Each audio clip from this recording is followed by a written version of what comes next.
नमस्कार, मी मधुरा. आरोग्यविषयक या खास कार्यक्रमात तुमचं मनापासून स्वागत. आणि आज आपण या कार्यक्रमाच्या माध्यमातून चर्चा करणार आहोत मणक्याची शस्त्रक्रिया, समज व गैरसमज या विषयावर. आणि याविषयी आपल्याला मार्गदर्शन करण्यासाठी आमच्या स्टुडिओमध्ये आलेले आहेत या विषयातील तज्ज्ञ डॉक्टर अवनीश गुप्ते. विषयाला सुरुवात करण्यापूर्वी मी डॉक्टरांचं आमच्या स्टुडिओमध्ये स्वागत करते. नमस्कार डॉक्टर. डॉक्टरांची थोडक्यात ओळख सांगायची झाल्यास डॉक्टर मणक्याचे सुपर स्पेशालिस्ट डॉक्टर आहेत. डॉक्टरांनी MBBS, MS आणि MCH या वैद्यकीय पदव्या संपादन केल्यात आणि त्यातली MCH ही जगातली मणक्याची सर्वात मोठी पदवी आहे. डॉक्टर गुप्ते यांच्या विनायक स्पाइन सुपर स्पेशालिटी हॉस्पिटलमध्ये सर्व मणके विकारांवरती खात्रीशीर उपचार केले जातात आणि गेल्या अनेक वर्षांपासून डॉक्टर गुप्ते हे यशस्वी उपचार करत आहेत. चला तर आज आपण मणके विकारांवरती अधिक चर्चा करूया डॉक्टरांशी आणि लगेचच चर्चेला सुरुवात करूया. डॉक्टर, पुन्हा एकदा स्वागत आहे. आणि सगळ्यात पहिला प्रश्न म्हणजे मणक्यांच्या तक्रारी आज मोठ्या प्रमाणात वाढलेल्या आहेत, मात्र नेमक्या ह्या तक्रारी कोणत्या असतात त्याविषयी काय सांगाल? तक्रारी समजण्यासाठी आपल्याला मणक्याची रचना आणि क्रिया समजणं अतिशय गरजेचे आहे. बरोबर. त्याच्याकरता मी आणलेला एक मॉडेल. हे मॉडेलमध्ये मणक्याचं मॉडेल आहे. मानेचे 7 मणके, पाठीचे 12 मणके, कमरेचे 5 मणके असतात, खाली माकाड असतं. हाड आपल्याला देतो आधार कडक असल्यामुळे. आणि मध्ये 2 मणक्याच्या मध्ये गादीचे समावेश असतं. कुठे जरी बघितलं ही गादी दिसणार. ही गादीवरती आपण हालचाली करत असतो. आणि तिसरं काम आहे हातपायाचे हालचाल. ते मेंदूकडे जे निरोप असतो ते हातपायाकडे पाठवा लागतो. ते मणक्याच्या सेंटरमध्ये मागे शिर जात असते, त्याला म्हणतो मज्जारज्जू. त्यांनी आपले हातपायाची हालचाली आणि कंट्रोल निर्माण होत असते. ही शिर जोपर्यंत मोकळी आहे तोपर्यंत काही त्रास नाही, आणि शिर दबायला लागली तो खूप मोठा त्रास होतो आणि त्याला लागतो शस्त्रक्रिया. आता इथे मॉडेलमध्ये आपण पाहू शकतो 2 मणक्याच्या मध्ये गादी आहे. ही बाहेर आलेली नाहीये तर त्रास काय होणार नाही. पण इथे बघितलं हे गादी बाहेर आलेली आहे, वेगळ्या रंगाने करून आम्ही दाखवलेली आहे. त्याच्यामुळे ही शिर दबून गेली. तर तक्रार काय चालू झाली की कमरेसोबत पायाला तक्रारी होणार. म्हणजे थोडक्यात हे पायाला जाणारी शिर आहे, तिथली पायाला डाव्या पायाला जाणारी शिर आहे. तर उजव्या पायाला इथे तक्रारी काय होणार आहे, मुंग्या येणार, रग होणार, बधीर होणार किंवा त्रास वाढल्यानंतर पॅरालिसिस होणार. तसं जर मानेची गादी सरकली तर त्याच सारखी तक्रारी हाताला होणार. मुंग्या, रग, कळ किंवा जास्त त्रास झाला की शिर दबली तर पॅरालिसिस पण होऊ शकतं. तर थोडा उशिरा करायचं नाहीये. तर आपल्याकडे 2 प्रकारचे पेशंट असतात. ज्यांना मानपाट कंबरदुखी आहे त्यांना शक्यतो शस्त्रक्रिया लागत नाही, त्यांना विना ऑपरेशन मी बरा करतो आणि रोबोटिक ट्रीटमेंटद्वारेही करतो. जर ऑपरेशनची गरज असेल MRI स्कॅनिंग मध्ये, म्हणजे स्कॅनिंग केलं त्याच्यामध्ये शिरदाब या पद्धतीने गादी सरकली असेल तर त्यांना ऑपरेशन लागलं तर ऑपरेशन पण आपल्याकडे केले जातात. ते पण रोबोटिक पद्धतीने चालू आहे. म्हणजे आमच्या महाराष्ट्रात एकमेव हॉस्पिटल आहे जिथे रोबोट उपलब्ध आहे मणक्याचे ऑपरेशन करता. तर ते पण पेशंट सगळे 1-2 तासात चालून बरे होऊन जातात. म्हणजे आज मणक्याच्या बाबतीत सगळी सोय आपल्याकडे विनायक हॉस्पिटलमध्ये आपल्याकडे आहे. आता डॉक्टर, तुम्ही म्हणालात की ही शस्त्रक्रियेनंतर लगेचच पेशंट बरा होतो वगैरे, पण बऱ्याचदा ह्या शस्त्रक्रियेबद्दल लोकांच्या मनात गैरसमज आहे, अनेक शंका आपल्याला ऐकायला मिळतात. तुमच्याकडे येणारे पेशंटही तुम्हाला तेच विचारत असतील. मात्र बऱ्याचदा ही एक शंका असते की मी हे ऑपरेशन झाल्यानंतर गाडी चालवू शकतो का? तर ही शंका तुम्ही कशी दूर कराल? नक्कीच गाडी चालवू शकता. मी तुम्हाला एक व्हिडिओ दाखवतो. या व्यक्ती पूर्णपणे बरे झालेले आहेत आणि ते देखील गाडी पण चालवतात. त्यांना कोणीतरी पाठवलं होतं, ते पूर्णपणे क्लिअर होते, गाडी चालवत होते, म्हणून त्यांनी ह्यांना लावलं. आणि या व्हिडिओवरती काय बोलतात जर आपण ऐकूयात. मी सुभाष जगताप. मला 1-1.5 वर्षापासून एवढा त्रास व्हायचा. माझी गादी सरकल्यामुळे नस दबली होती आणि नस दबल्यामुळे मला वारंवार पाठीला चमक भरणे आणि पायाला मुंगे येणे, या त्रासाने मी कंटाळून गेलो होतो. मालिश मसाज करूनही कंटाळलो मी. शेवटी MRI केला. मला आमचे रिलेटिव्ह आहेत त्यांचं गुप्ते सरांच्या हॉस्पिटलवरती शस्त्रक्रिया झालेल्या आणि त्यांच्या शस्त्रक्रिया त्या पण यशस्वीरित्या पार पडलेल्या आहे. त्यामुळे मी त्यांच्या ह्यानेच आलो. सगळे बरे? हो. आणि काय काय कामं करतात ते? सगळे शेतामध्ये कामं करतायत. 17 तारखेला येऊन मी ऍडमिट झालो. 19 तारखेला गप्पा मारता मारता सरांनी माझी शस्त्रक्रिया केली आणि लगेच आल्यानंतर 2 तासात तर मला चालायला लावलं. आणि मी आजही ऑपरेशन केल्यानंतर 3-4 दिवशी बाईकही चालू शकतो. आतापर्यंत मणक्याच्या शस्त्रक्रियेनंतर तुम्ही किती किलोमीटर पर्यंत चालला असाल अंदाजे? कमी कमी 4-5 किलोमीटर चाललो. आरामात चाललो. हो. ऑपरेशनच्या अगोदर तुम्हाला चालता येत होतं एवढं? नाही, एक पाय माझा बंद, टोटलच बंद झाला. तुम्ही अक्षरशः लंगडत आले होते आपल्या हॉस्पिटलमध्ये. आणि आता मी बघतोय की तुम्ही पूर्णपणे मोकळे आहात. हो, व्यवस्थित आहे मी. नाही. तुम्हाला कसलाही त्रास होत नाहीये? अजिबात नाही. आता आपल्याला तुम्ही मला जरा चालून सुद्धा दाखवा. आता तर तुम्ही एकदम मोकळे चालत आहात, हो, आता कसलाही त्रास नाही तुम्हाला? त्रासच नाही. आता मी ऑल क्लिअर झाल्यासारखं वाटतं. उलट मला त्रास वाटते, डॉक्टर सांगते रेस्ट घ्या, पण रेस्ट घ्यायची पण काही गरज नाही असं वाटतंय मला तर. तुम्ही गाडी सुद्धा चालवली, पायऱ्या सुद्धा वर खाली केल्या, काही त्रास जाणवला तुम्हाला? काहीच नाही त्रास जाणवला. डॉक्टर अवनीश गुप्ते सरांनी मणक्याच्या ऑपरेशनाच्या अगोदर तुम्हाला ऑपरेशनाची 100% गॅरंटी दिली होती. गॅरंटी दिली होती. त्याप्रमाणे रिझल्ट आले. अगदी बरोबर. तुमचा आनंद तर तुमच्या चेहऱ्यावरती दिसूनच येत आहे. जसं तुम्ही ऑपरेशनाच्या अगोदर पूर्णपणे भयंकर वेदनांमध्ये होते. एक ते 1.5 महिन्यापासून तोंडावरचं हसूच गेलं होतं, पण मी आता खरंच खूप आनंदी आहे. पूर्ण मोकळे झालात आता. धन्यवाद.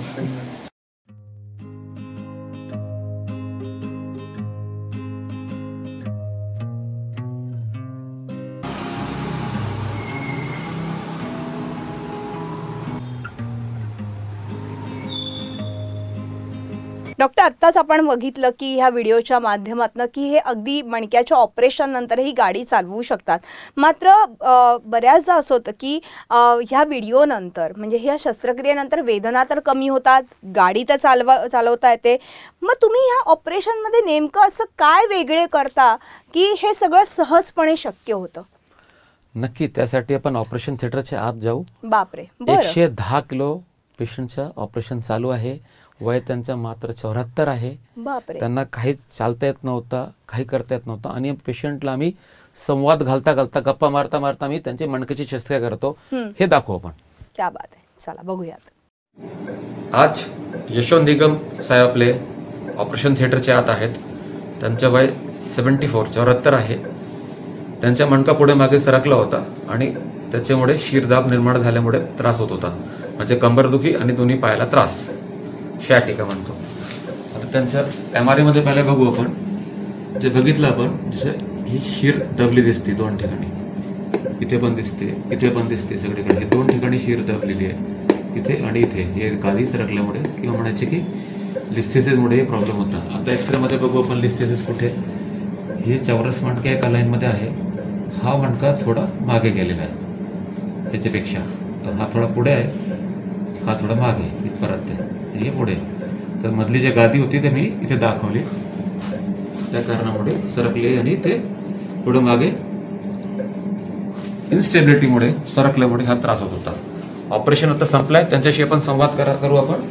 ऑपरेशन मध्ये ह्या पद्धतीचे आपण स्क्रू टाकलेले आहेत आणि मणके जागेवर बसवलेले आहेत, त्यांनी परत भविष्यात कधी त्रास होऊ नये. आणि त्यांचं वजन नेमकी खूप जास्त आहे, 110 किलो आहे. ऑपरेशन 100% यशस्वी झालंय. यशवंत साहेब नमस्कार. ऑपरेशन सक्सेस झालंय. Okay sir. ओके. हा, ऑपरेशन 1 नंबर झालेलं आहे. संध्याकाळी तुम्ही 1 नंबर घरी चालणार. Okay sir. ठीक आहे. ओके, नमस्कार. थँक्यू.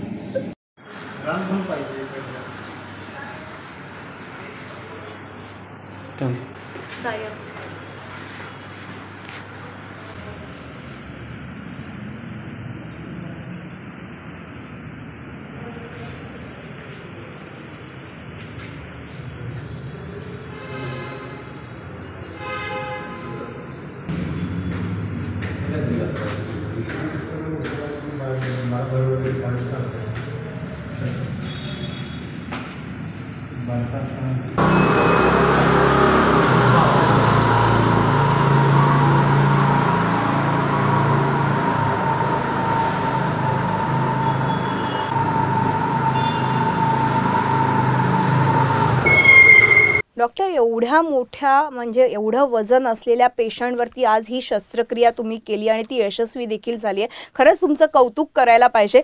मात्र मला हे विचारायचं आहे की असे पेशंट्स आपल्याकडे बरेच येत असतात वेगवेगळ्या प्रकारचे. ह्यामध्ये जर आपल्याकडे बाक असलेला पेशंट आला तर तोही बरा होतो का? नक्कीच. बाकवाले पेशंट बरेचसे रेग्युलर आपल्याकडे चालू असतात. हां. मी तुम्हाला एक वयस्कर पेशंट दाखवलाय, आता एक तरुण पेशंट दाखवतो ज्यांना पूर्ण मणका असं फिरलं होतं, पूर्ण बाक होतं. त्यांचं ऑपरेशन मध्ये खूप वेळ गेली, पण देखील ते पण 1 तासात बरे झाले. क्या बात आहे. ऑपरेशन करून 1 तासात चालू फिरायला लागले, अक्षरशः रनिंग करायला लागले. ते एक व्हिडिओ बघू आपण आज. अगदी बघूयात. माझं नाव योगेश हळणूर, मी श्रीरामपूरहून आलोय. श्रीरामपूर. वय किती? 28. 28 वय. बोला, तुम्हाला त्रास काय होतो? माझ्या मनक्याला बाग पडलेला होता पूर्ण सी आकार तयार झाला. बरं आणि दुखत होतं. हा दुखत होतं, ठणक लागतं आणि कळ लागते. तुमचं आणि ऑपरेशन चालणं तिरका होतं माझं. चालणं तिरका होतं. तिरका एकदम तिरका चालत. बाकामुळे तुम्ही तिरका हा, चालायचे. तिरका. एक पाय वर राहायचे, एक खाली राहायचे. एक पाय अपरा पडायचा असा. हे पहिले आधीचा आकार दाखवायचे कसा होता की मणका असा पूर्ण त्यांचा बाकलेला होता. अजिबात मणका त्यांचा सरळ नव्हता. दिसते सर्वांना. आणि ऑपरेशन मध्ये एवढ्या क्लिपच्या सहाय्याने 90 ते 95% हा सरळ झालेला आहे. ऑपरेशन करून त्यांच्या मणक्यामध्ये हे बघायला गेले जवळपास एक वरपासून खालपर्यंत भरपूर क्लिप्स साहित्य स्क्रू पडलेले आहेत. सगळा मणका स्क्रू रॉडच्या सहाय्याने सरळ करण्यात आलेला आहे. ऑपरेशन नंतर तुम्ही किती लवकर चालू शकले भाऊ? 1 तासात चालायला. 11 तासाचं ऑपरेशन करून 1 तासात चालायला लागले. ऑपरेशन नंतर तुम्हाला काय फरक जाणवला? ऑपरेशन नंतर मी लगेच सरळ चालायला लागलो. ऑपरेशन चे आधी तुमचा एक खांदा वर एक खांदा खाली असायचं. हो. ते बरं झालं वाटतंय? क्लिअर समान झाले दोन्ही खांदे एकदम. आपलं मेजर ऑपरेशन आहे. जे बाकीच्या लोकांना जसं गॅरंटी दिली होती की ऑपरेशन फेल होणार नाही, गॅरंटी तुम्हाला दिली होती की काय फेल होत नाही, आज तुमचे ऑपरेशन तुमचंही फेल होणार नाही. दिली ती गॅरंटी दिली. आणि ऑपरेशन झाल्यानंतर मला असं म्हणजे 150 टाके असं मला वाटत नव्हतं. या ऑपरेशनची पट्टी इथपासून सुरू झाली. हे सगळं इथपर्यंत ऑपरेशन आहे त्यांचं फुल. म्हणजे फक्त कंबरचा भाग सोडलं तर सगळं इथपासून इथपर्यंत ऑपरेशन आहे. आणि त्यांना काही दुखत पण नाहीये. 150 टाके असून सुद्धा म्हणजे आज ती दुखणी जास्त असणार आहे. त्या कारणामुळे त्यांना आनंद वाटतंय. तुम्हाला आनंद वाटतंय का? हो, आनंद वाटतंय. फ्रेश आहे. फ्रेश. डॉक्टर, ह्या सगळ्या व्हिडिओजच्या माध्यमातून मला तर वाटतं की जी मणक्यांबद्दल किंवा मणक्यांच्या शस्त्रक्रियांबद्दल जो काही लोकांमध्ये गैरसमज होता तो नक्कीच काही अंशी तरी बऱ्यापैकी आता कमी झाले असेल, ही शंका कमी झाली असेल. आपण एक छोटासा ब्रेक घेऊया. ब्रेकनंतर असेच काही मला व्हिडिओज बघायचे आणि अजून माहिती जाणून घ्यायची पण एका छोट्याशा ब्रेकनंतर. तेव्हा वेळ झाली एका छोट्याशा ब्रेकची. ब्रेकनंतर पुन्हा एकदा स्वागत. आणि आज आपण चर्चा करतोय ती म्हणजे मणक्यांचे विकार, समज आणि गैरसमज ह्या विषयावर. आणि आपल्याला मार्गदर्शन करतायत ह्या विषयातले तज्ज्ञ डॉक्टर अवनीश गुप्ते. आपण पुन्हा एकदा चर्चेकडे वळणार आहोत. डॉक्टर, ब्रेकवर जाण्यापूर्वी आपण अनेक व्हिडिओज बघितले, मात्र बऱ्याचदा आता तुम्ही मगाशी बोलता बोलता म्हणालात की रोबोटिक सर्जरी देखील आज मणक्यांवरती केली जाते. म्हणजे मग पेशंटच्या आयुष्यामध्ये नेमका काय बदल होतो रोबोटिक सर्जरीमुळे? काय नेमकं होतं त्याबद्दल काय सांगाल? अचूक.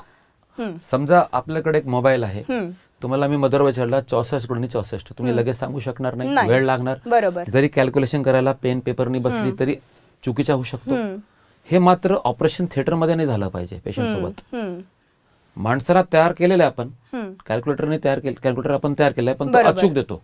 तयार आम्हीच करतो पण तो अचूक रिझल्ट देतो.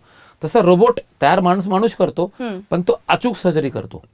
म्हणजे जर आमच्या सोबत रोबोट काम करणार आहे तर अजून अचूक म्हणजे तेच पेशंट नातेवाईकांना अपेक्षित आहे. पेशंट आमच्याकडे 1 ते 2 तासात का चालतो, बाकी ठिकाणी का चालत नाही?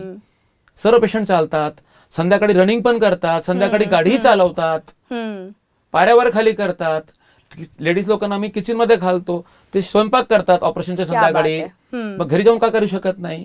अशा शेकडो व्हिडिओ आहेत. शेती करतात लोक ऑपरेशन नंतर, गाडी कच्च्या रस्त्याला चालवतात, खराब हदरे बसतात तरी त्रास होत नाही. तर त्याच्यासाठी हे रोबोटिक ट्रीटमेंट आपल्याला महत्वाचे समजते. दुसरा विषय काय आहे की आपला आव्हान आहे अखंड महाराष्ट्र बरं करायचे. हे महाराष्ट्र मिशन आहे.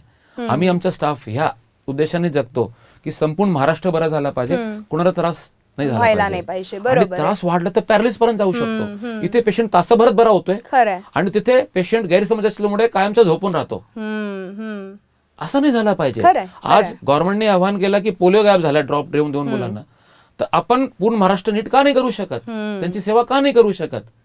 एक पेशंट झोपला म्हणजे कुटुंब झोपला, हा विचाराने आम्ही काम करतो की पेशंटला त्रास नाही झाला पाहिजे, आपल्यामुळे पॅरालिसिस झाली नाही पाहिजे, आणि सर्वात महत्त्वाचं त्यांनी सर्व काम केलं पाहिजे. आम्ही पेशंटला विचारतो तुम्ही काय काम करतात, म्हणजे मी शेती करतो, एक म्हणतो मी गाडी चालवतो, एक म्हणतो मी मार्केटिंगचं काम करतो, एक म्हणतो मी बसून काम आहे. तर त्या पद्धतीने आम्ही ऑपरेशनचं स्वरूप बदलतो. क्या बात आहे. की पुढची जबाबदारी काय? नुसतं एमआरआय स्कॅन नाही बघत, आपण पेशंटला विचारतो, त्यांचं वय बघतो, त्यांची मेडिकल कंडिशन चेक करतो. तर आम्ही खूप सुरक्षित पद्धतीने ऑपरेशन करत असतो. अगदी. आता तुम्ही म्हणालात तसं की सुरक्षित पद्धतीने ऑपरेशन करतो. तुमच्याकडे येणारे पेशंटही वेगवेगळ्या पद्धतीचे असतात, वेगवेगळ्या क्षेत्रातून आलेले असतात. खास करून शेती करणाऱ्या शेतकरी तुमच्याकडे ह्या ऑपरेशनसाठी येतो, तर ह्या ऑपरेशननंतर ते शेती करू शकतात का? नक्कीच. मी 2 लेडीज दाखवतो. एका घरातली आहे, जरा व्हिडिओ बघू, लगेच आपल्याला, आणि शेतातलं काम करत आहेत, लगेच बघू आणि आपल्याला लगेच उत्तर मिळेल. अगदी अगदी. नमस्कार, मी डॉक्टर अवनीश गुप्ते. आज आपली विनायक हॉस्पिटलची टीम शेतातला चालली आहे 2 पेशंटना भेटायला. एका घरातले पेशंट आहेत. एकाच ऑपरेशन आम्ही 7 ते 8 वर्षापूर्वी केलं होतं आणि दुसऱ्यांचे ऑपरेशन आम्ही 3 ते 4 वर्षापूर्वी केलं होतं. त्यांची प्रगती काय आहे, त्यांचे एवढे वर्ष कसे काय गेले, आपण त्यांनाच विचारूया. आपण पाहू शकतो विनायक हॉस्पिटलमध्ये, आपले मणक्याच्या हॉस्पिटलमध्ये नंदा तामाणे आणि दुसरा इंदुबाई तामाणे, ह्यांचं वय 45 आणि ह्यांचं वय 66 तेव्हा होता. म्हणजे ह्यांचे 2014 साली आले होते आमच्याकडे, 7 ते 8 वर्षापूर्वी. 4-5 मणक्यामध्ये त्रास होता आणि ह्या तारखेला ह्या पद्धतीने ऑपरेशन केलं होतं. हे त्यांचं डिस्चार्ज कार्ड आहे. तसं ह्यांचं पण डिस्चार्ज कार्ड आपण बघू शकतो. इंदुबाई तामाणेचं 66 वय, 2017 साली आपल्याकडे आले होते आणि त्यांना ह्या तारखेला ऑपरेशन आपण केलं होतं, जे 3 ते 4 वर्षापूर्वी ह्या पद्धतीने. आणि ते पण हे दोन्ही पेशंट खूप बरे झालेले आहेत. आपण त्यांच्यासोबत आमची टीम शेतातला जाऊन आत्ता गप्पा मारणार आहे.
डॉक्टर, आत्ता आपण बघितलं की अगदी ऑपरेशन नंतर ते शेती करू शकतात, ते वेगवेगळी कामं करू शकतात. म्हणजे या ऑपरेशनला घाबरण्याची गरज नाही आहे. जर वेदनामुक्त व्हायचं असेल मणके विकारातून तर ऑपरेशन करून घेणं गरजेचंच आहे. अर्थातच अनेकांना लागतं हे ऑपरेशन, अनेकांच्या ह्याच्या बाबतीमध्ये लागत नाही सुद्धा, ते तर आपण बोलणारच आहोत. पण एकूणच प्रेक्षकांना तुम्ही ह्या सगळ्याच्या निमित्ताने काय संदेश द्याल? माझं म्हणणं आहे, ऑपरेशनची गरज आहे तो मनात गैरसमज करून घरी थांबू नये. स्कॅनिंग MRI ची गरज आहे. MRI स्कॅन करावं लागते. MRI स्कॅन एक्सरे झाला, लगेच निदान माहीत झालं काय काय कशामुळे. आणि ऑपरेशनची गरज असेल तो पेशंट लगेच 1 तासात बरा होऊ शकतो. मग घाबरायचे कशाला? जर असं वाटतंय की अजून थोडा गैरसमज आहे तर आमचे 1000 पेक्षा जास्त युट्यूबवर व्हिडिओ आहे. टोटल सोशल मीडियावरती 3000 मराठी व्हिडिओ आहे. ते जाऊन चेक करा आणि आपलं ज्ञान वाढवा. आणि गरज असेल ऑपरेशनची तर नक्की आम्ही त्यांना बरा करू. आमच्याकडे येणारे सर्व पेशंट मणक्याचे असतात. येणारे व्यक्ती, ऍडमिट होणारे व्यक्ती, शस्त्रक्रिया करणारे व्यक्ती 100% मणक्याचे असतात. तर तुम्ही कोणत्या बेडवरती गेला तर विचारू शकता, तुम्ही साहेब बरे आहेत की नाही, काकू तुम्ही बरे आहेत की नाही.